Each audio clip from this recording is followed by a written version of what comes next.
We're grateful that you're still with us. Midday Live. We're bringing you up to speed on some of the local business updates. My name is Kwekutsem, and this afternoon we give you a feel of exactly what the BDCs are saying concerning some bribery allegations that was maligned in the chief executives early on. That Senyo Hosi Nanekria is just there. She'll be coming through and we'll be getting some reactions exactly on what they've been saying. Nanekria Abrampa has joined me on the line now. Nanekria Abrampa, if you are there, can you just fill us in exactly? Senyo Hosi says, I did not confess to the bribery allegations. What exactly happened?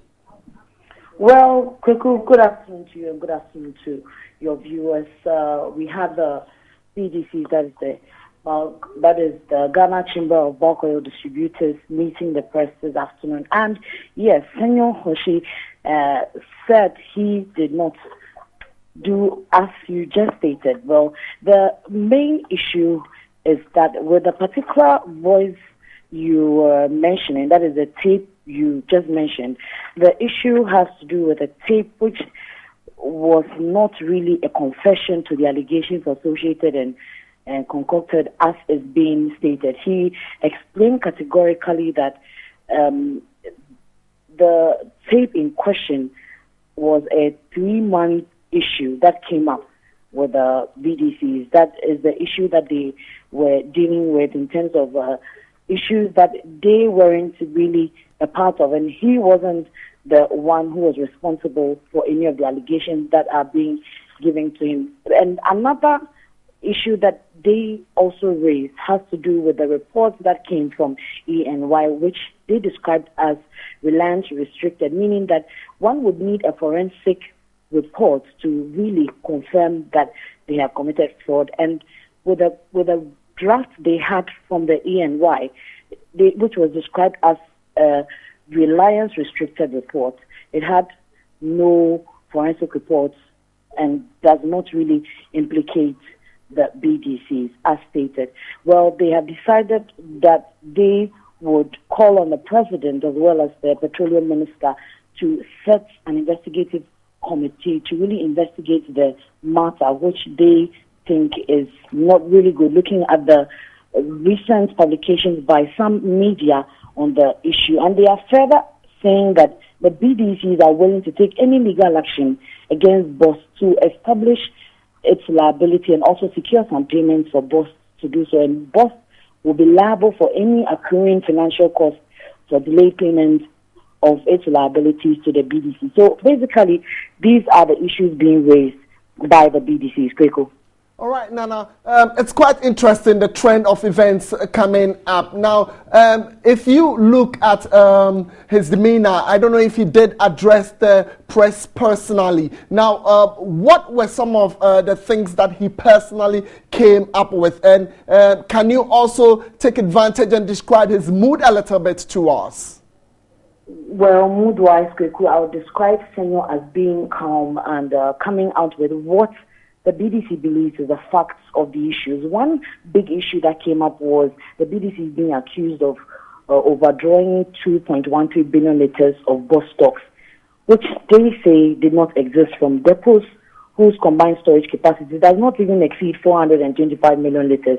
That is according to the BDCs. And they were really emphatic on it. They raised the issues one after the other. They looked at overdrawing BOS strategic stocks, which they said wasn't true. They also looked at the Ernst & Young's draft report, which they described as reliance restricted, as I mentioned. And with that particular one, they said you would require a forensic report, which the draft didn't really state that. And so, looking at the facts that he came up with, he believes that there is some sort of, purported agreement, or the BDC, the BOS being a bit construed with the facts that he came up with. That is what they would describe it as. And they, as a chamber, believe that with the investigative team being set by the president, it will really bring out the facts of the matter, because it looks like there's some sort of back and forth. BOS comes out with this particular report, and then the BDC is also disagreeing and also coming out with their facts. So it looks like each and everyone has a case. So until an investigative committee is set to really bring out the issues, it will be very difficult to judge, and we can't take sides as a media house. So we've heard the side of the BDCs, and then I'm sure, I don't know if Boss would want to react to some of these things, but the final issue will be settled if the president really sets an investigative committee to look into this particular matter quickly. Nana, we can say a big thank you. One thing we can do as a media houses, we would not be shaking on the facts that are coming out, and definitely we would be reporting on it as and when more facts come out. Nana Sari will be joining us with some more details on this particular interesting details that is emerging. Let's just quickly touch base with the presidency. We'll quickly look at something, and then later on my colleague Edward Kwabi would be joining us. President John Mahama has announced the immediate restructuring of the Brand Ghana office to have an international appeal. So the Brand Ghana office soon will have that international appeal. He has also indicated an advertising council bill would soon be put before Parliament for the subsequent passage to regulate the growing advertising industry in the country. So these are two areas that His Excellency the President would immediately want to touch on. That's the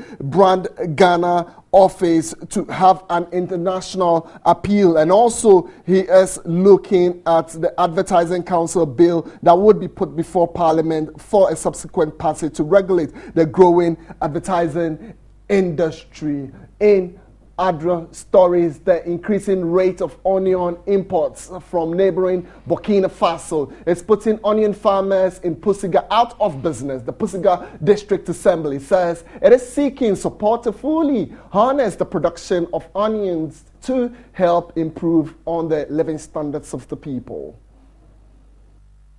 The Pusiga district was carved out of the Boku municipality in 2012 with a population of about 17,000. The inhabitants are basically farmers. Onion cultivation is a major source of revenue for both farmers and the district assembly, as it has already market in southern Ghana. But increasing onion imports from neighboring Burkina Faso is putting the farmers out of business. This woman arrived from Pusiga with her onions but could not find a ready market. It is market day here in Boku. I came here straight from my farm to sell my onions.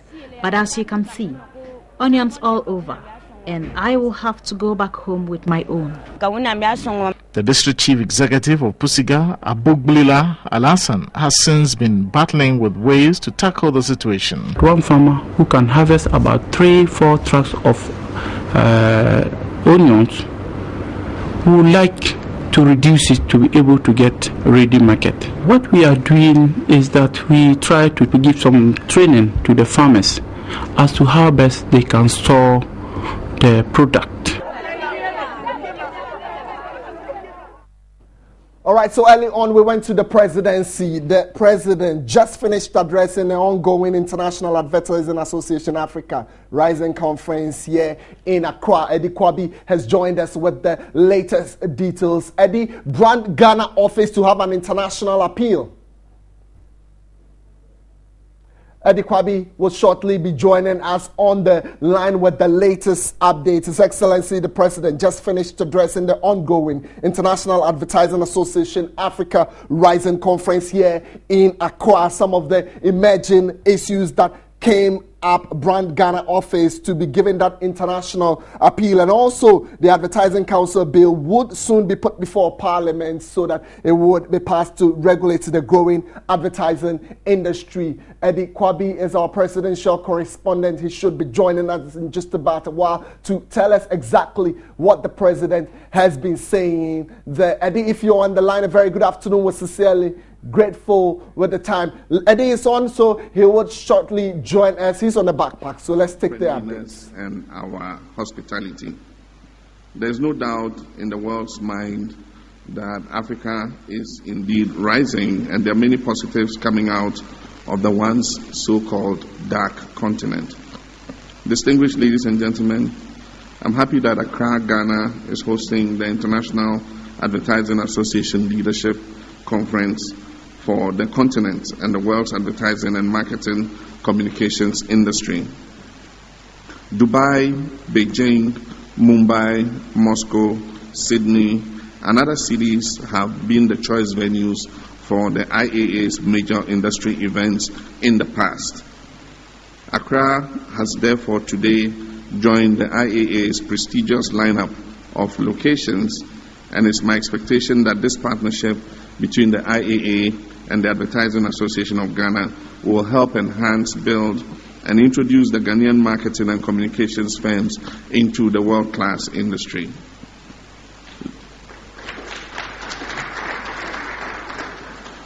Ladies and gentlemen, Africa, like other continents, has had its challenges and is still tackling some outstanding issues. For many years in Africa, we have considered advertising as an instrument for marketing consumer products. We have not viewed it as an instrument for branding our countries or even our beautiful continent. The net result has been that Africa, our continent, has for long been characterized as the dark continent in quotation marks. Dark not only because of the color of our skins, but because the perception of our continent had been a negative one. A continent of famine, wars, corruption, brutal dictators and all. The fact of it having been the cradle of human civilization was lost in the narrative. Being the continent that sparked human civilization was lost. Well, President John Dramani Mahama addressing the ongoing International Advertising Association Africa Rising Conference here in Accra.